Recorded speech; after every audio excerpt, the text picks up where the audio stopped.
A gente, de fato, continua e a pauta é a saúde. Estamos chegando nos últimos momentos da campanha de vacinação e o diretor da DIV Santa Catarina, João Funk, está aqui no ar para conversar conosco, porque apenas um município no estado de Santa Catarina ultrapassou a meta. Isso significa que os outros 294 municípios estão abaixo da meta. Estou certo na minha linha de raciocínio, João Funk? É um prazer te receber aqui. Boa tarde. Oi, Saul, boa tarde a todos que estão acompanhando. É isso mesmo, né? Como você trouxe, dos 295 municípios, com quase aí 2 meses de campanha, apenas um, né, alcançou a cobertura vacinal ainda, que é São Miguel da Boa Vista, no extremo oeste. Então, os demais, os 294 municípios, ainda com coberturas muito baixas, né? A gente está numa cobertura aí dos grupos prioritários, que envolvem crianças, gestantes e idosos, na casa de o dado mais atualizado de 38%, né? Quando o esperado é que a gente tivesse pelo menos 90% de cobertura desses grupos prioritários. Então, realmente é um dado preocupante, enfim, é um reforço para as pessoas buscarem a vacinação, porque ela é super importante na prevenção aí, para diminuir o impacto da influenza. Certo. João, qual é a estratégia que vai ser traçada? Porque realmente é bastante preocupante esse índice.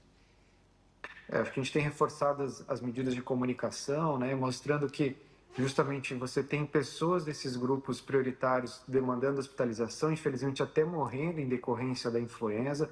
Então a gente tem reforçado isso nos últimos dias, tem distribuído rapidamente doses que chegam ao estado da vacina para que os municípios possam continuar avançando, enfim, né, e reforçando para a população, né, lembrando que tudo bem, a gente sabe que não estamos no auge da temporada dos vírus respiratórios, como é o caso da influenza, mas a gente sabe que é uma tendência de aumento desses casos nas próximas semanas, ou seja, as temperaturas começam a baixar, a gente começa a criar hábitos onde se favorece a transmissão desses vírus, então é fundamental se vacinar agora, né? Lembrando também, e claro, tirando até alguns mitos, né? O grande objetivo da vacina da influenza é diminuir a gravidade da doença, então ela não elimina por completa a transmissão. Então, isso não quer dizer que a vacina não funcionou, pelo contrário, o objetivo dela é evitar gravidade. Então, se essas pessoas que são dos grupos prioritários, né, que a gente sabe que mais hospitalizam, crianças e idosos, principalmente, se vacinarem, você consegue, inclusive, diminuir o impacto no serviço de saúde, ou seja, com mais pessoas vacinadas, você tem um risco menor de ter um impacto grande por demanda de leitos, seja de hospitalização ou mesmo leitos de UTI.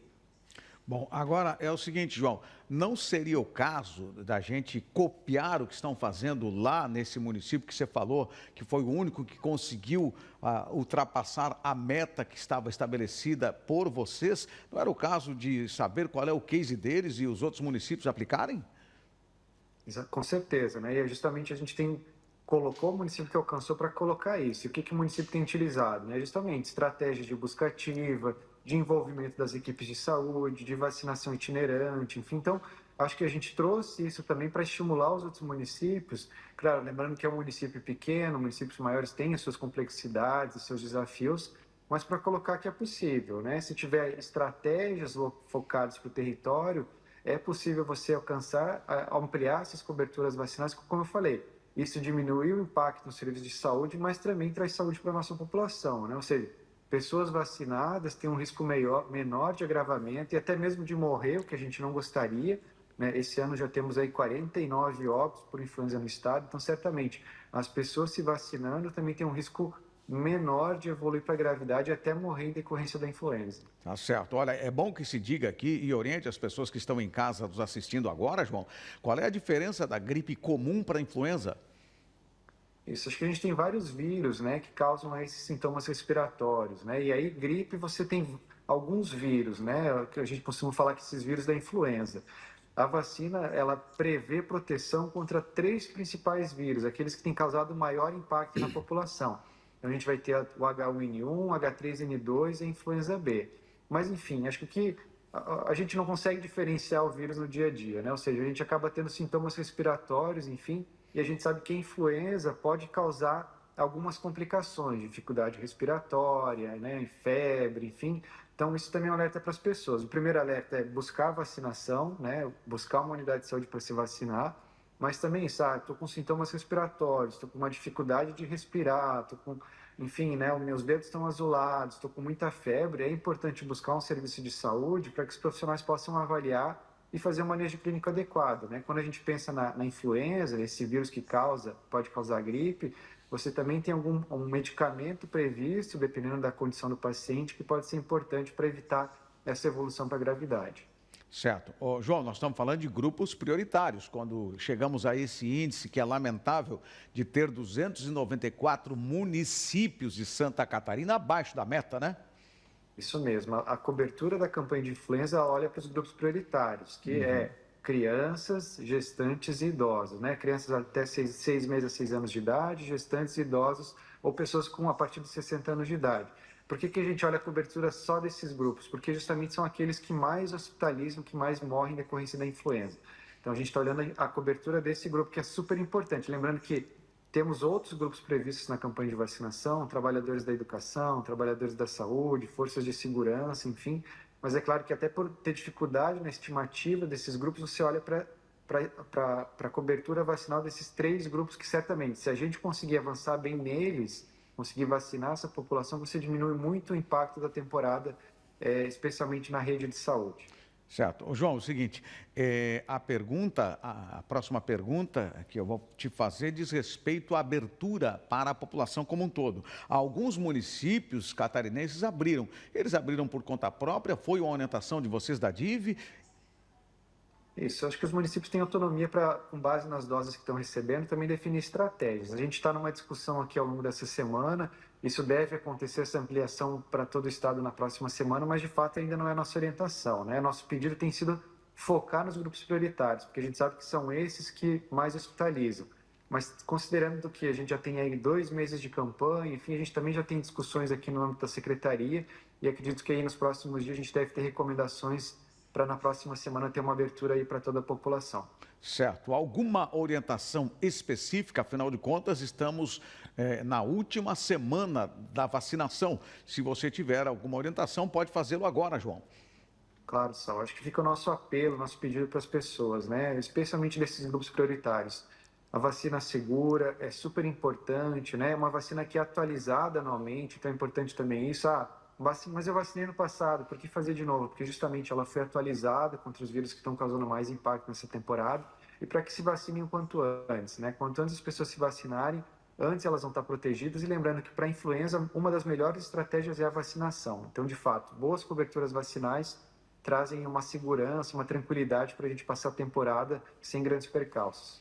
Tá certo, muito obrigado ao João Fuck, que é o diretor da DIV. A gente segue à disposição da DIV para fazer chamamentos, para fazer apelos e também até uma possível campanha para que as pessoas se conscientizem e entendam que influenza mata. Muito obrigado, João, pela sua presença aqui. Uma boa tarde. Obrigado pelo espaço, eu sei que vocês estão sempre disponíveis aí, então a gente reforça mais uma vez e aí uma boa tarde a todos. Tá certo, muito obrigado. Olha, te convido a acompanhar agora uma matéria feita pela nossa jornalista Bianca Robles sobre a Rua 51. Ela está interditada em virtude das obras da macrodrenagem. Vamos acompanhar.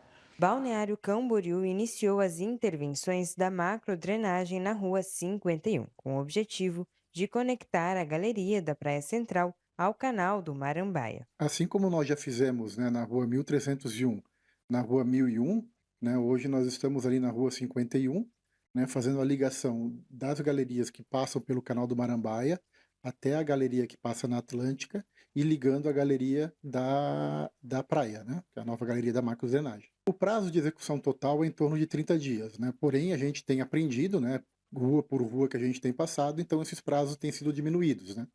Aí na 1001 nós já acabamos, ainda falta ser asfaltada, provavelmente se o tempo melhorar essa semana ainda conseguimos asfaltar, ou semana que vem, né? E agora nós, na Rua 51 nós vamos ligar até uma caixa de galeria que já foi feita há uns 2 anos atrás, que ele se encontra ali no meados da Rua 57 com a Rua 51. Com isso, a Rua 51, no trecho entre a Avenida Atlântica e a Rua 57, estará com o trânsito interrompido para o avanço da obra, que tem previsão de ser concluída em cerca de 30 dias. Durante o período, os moradores que desejarem acessar a Avenida Atlântica devem utilizar a Rua 1400. Os moradores da Rua 57 poderão acessá-la pela Avenida Alvin Bauer ou pela Avenida Brasil, seguindo pela Rua 51. Muito obrigado, Bianca Robles. Aliás, muito obrigado não, já vou te chamar de novo aqui, ela continua trabalhando, Bianca Robles. Vamos lá, vamos falar sobre glicose, Bianca Robles. Aliás, uma grande sacada, né? Os sensores de monitoramento contínuo de glicose que foram implantados em Balneário Camboriú, você tem novidades.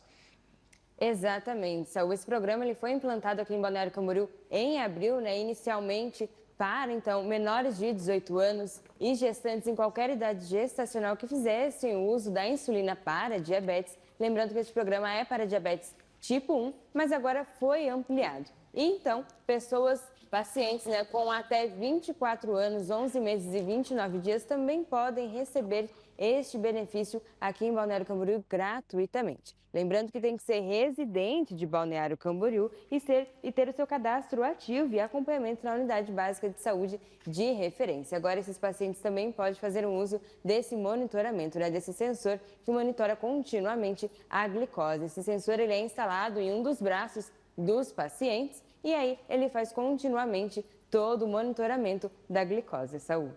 Tá certo, Bianca Robles, é muito importante, né, esse monitoramento e principalmente as pessoas, né, as pessoas que já receberam esses sensores estão dizendo, né, testemunhando, falando, pô, que praticidade. E agora, então, a ampliação desses sensores, são mais pessoas que vão ficar aliviadas, em vez de ter que estar fazendo aquela picada diária, não precisa. Bianca, obrigado pela sua participação, uma boa tarde.